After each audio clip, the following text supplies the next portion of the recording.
चलो, इंडिया और उसके एक बहुत पुराने प्रॉब्लम, कर्ज से निपटने के सफर के बारे में बात करते हैं।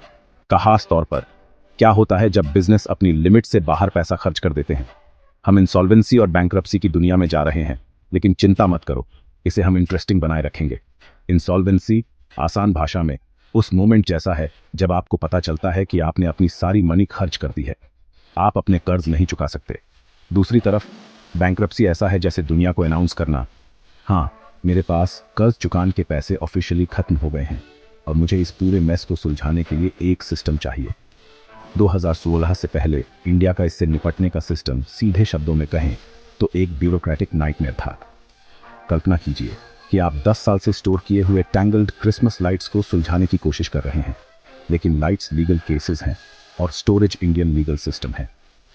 इंडिया को इस मेस को सॉर्ट करने के लिए एक सुपर हीरो की जरूरत थी, और यहीं पर मेरे दोस्तों 2018 का insolvency and bankruptcy code IBC आता है। तैयार हो जाइए, क्योंकि अब हम जानेंगे कि यह कोड आपके सोचने से ज्यादा इंपॉर्टेंट क्यों है। साल 2016 है। इंडिया ने इंसॉल्वेंट कंपनीज से निपटने के लिए पुराने बेकार सिस्टम को हटाकर आईबीसी इंट्रोड्यूस करने का फैसला किया। इसे फाइनेंशियल लेजिस्लेशन का मरी कॉन्डो समझो, मेस को साफ करना और ऑर्डर लाना।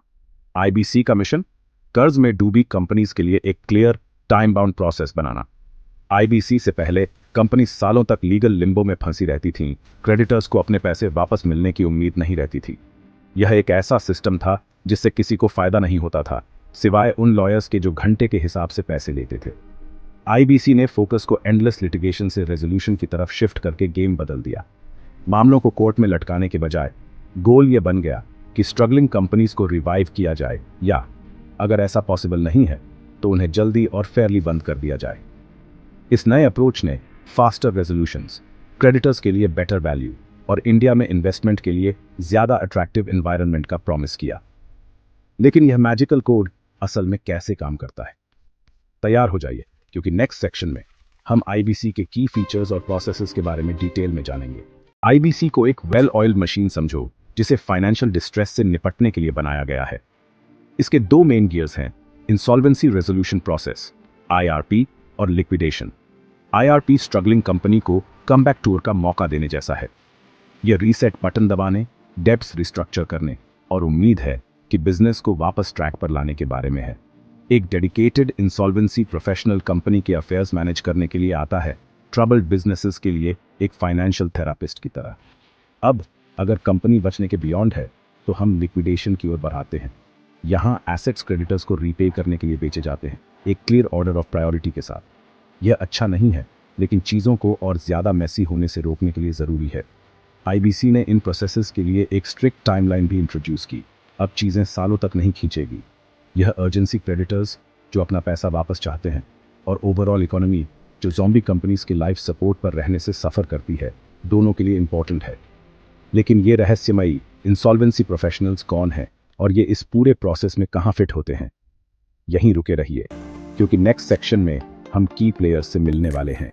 आईबीसी ने इंडियन फाइनेंस की दुनिया में कुछ नए चेहरे इंट्रोड्यूस किए, इंसॉल्वेंसी प्रोफेशनल्स और national company law tribunal NCLT. Insolvency professionals financial world के फिक्सर्स जैसे होते हैं। ये रजिस्टर्ड स्पेशलिस्ट्स हैं जो तब आते हैं जब कोई कंपनी आईबीसी ट्रिगर करती है। वे शिप के कैप्टन बन जाते हैं, इसे रेजोल्यूशन के चॉपी वाटर्स या लिक्विडेशन के काल्मर, लेकिन फाइनल डेस्टिनेशन तक ले जाते हैं। फिर एनसीएलटी है। एक कोर्ट की कल्पना करो जो स्पेसिफिकली आईबीसी के सभी मामलों से निपटने के लिए बनाया गया है। इंसॉल्वेंसी केसेस एडमिट करने, रेजोल्यूशन प्लान्स अप्रूव करने या लिक्विडेशन ऑर्डर करने के मामले में यह decision maker, referee, ultimate authority है। आईबीसी ने इंफॉर्मेशन यूटिलिटीज का एक सिस्टम भी लाया जो फाइनेंशियल डिटेक्टिव्स जैसे होते हैं। वे फाइनेंशियल इंफॉर्मेशन के डेटाबेसेस मेंटेन करते हैं, जिससे कंपनीज की क्रेडिट वर्दीनेस असेस करना और पोटेंशियल रेड फ्लैग्स को जल्दी स्पॉट करना आसान हो जाता है। यह पूरा सिस्टम ट्रांसपेरेंसी और अकाउंटेबिलिटी लाने के बारे में है। यह एक क्लियर प्रोसेस रखने के बारे में है जिसे प्रोफेशनल्स मैनेज करते हैं और एक डेडिकेटेड ट्राइब्यूनल ओवरसी करता है।